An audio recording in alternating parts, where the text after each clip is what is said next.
So ayan mga kabagay, namana nga tayo at sumama tayo sa ating mga tao para makita din naman natin kung ano yung sitwasyon nila dun sa Dapdap. So ayan na nga, sumama na ako kay Albert. So siya yung nauuna dahil siya yung may alam kung saan yung daanan papuntang Dapdap na shortcut na sinasabi nila. Ayan, medyo tuyo na rin yung daanan dito at hindi na gaanong maputik. Yun nga lang, medyo mahirap kasi nga tulay lang. So mapapansin nyo dito, nilalakaran ni Albert para na siyang tuyong lupa lang. A few moments later. Kaya na nga mga kabagay, ng ilaw nga kami nung gabi na iyon. Ito yung aming huli. At syempre, mayroon din kaming karutungan. Yung mga kamaron na iba, inihaw ko na din. So yan pa yung iba naming huli.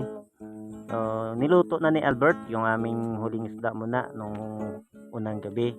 So yan, sinabawan lang yan mga kabagay. Pinalangoy sa tubig. Kasi ang panghalo niyan magic sarap lang at saka asin.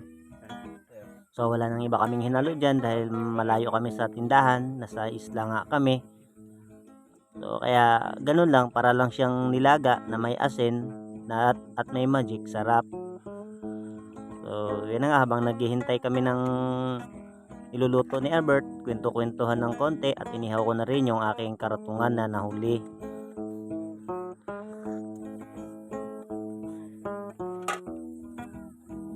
So ayan mga kabagay, kasama ko rin si Jamuran. Ito yung aming mga kabang kasamahan na nandun din sa Dapdap. At ayan na nga mga kabagay, luto na yung aming sinabawan na pinalangoy sa tubig.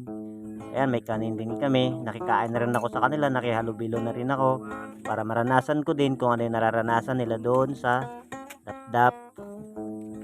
So ayan, mayroon din akong inihaw. Ayan, nabuhusan pa nga ako ng sabaw ng aking inihaw na karatungan. Ito na nga yung aking sinandok.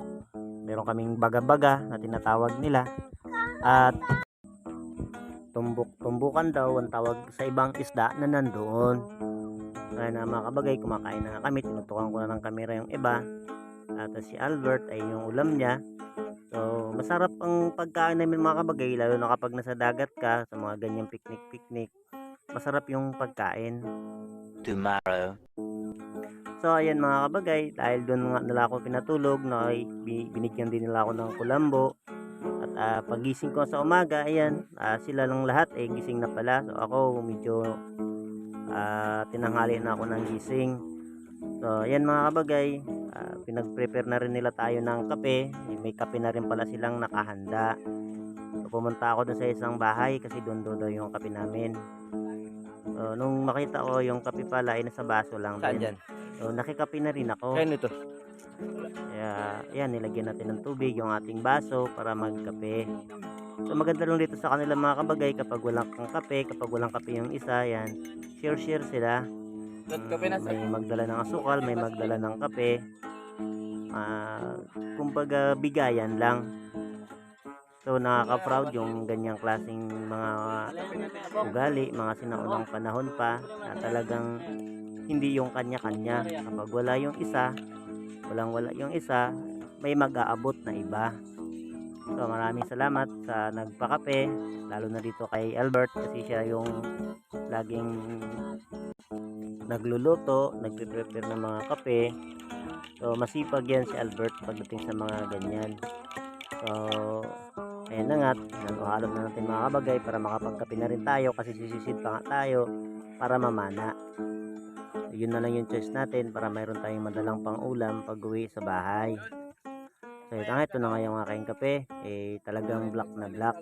So ayan nga mga kabagay, palingat din tayo ng konti sa ating munting tanim na nyog, tanim ng ating mga lulo at tatay. So ayan, halos wala ng bunga dahil sa sobrang init. So okay lang naman, kahit wala naman siyang bunga, at least nagsisilbing lilim pa din siya ng mga kabahayan dito sa Dapdap. Ito nga pala yung aking huli, hindi ko na nakunan nung ako yung sumisid dahil yung ating cellphone ay hindi waterproof. So kaya pinicture na lang natin nung dumating na tayo sa itaas. So ayan ang mga kabagay, pauwi na nga tayo. Ayan, napansin naman natin yung mga tangalan dito sa dinadaanan natin ay talaga namang napakarami. Maliban sa napakaraming puno, marami pa siyang mga seedlings na patubo pa lang. So, may ibig sabihin kakapal pa ito siya ng husto. So, ayan nga, nagpa-picture tayo ng konti. Ayan, nagpaikot-ikot. Ayan, ang dami pang mga bagong sibol na mga tangal. So, sana hindi na mabawasan pa ito at sana madagdagan pa. So, salamat sa panonood.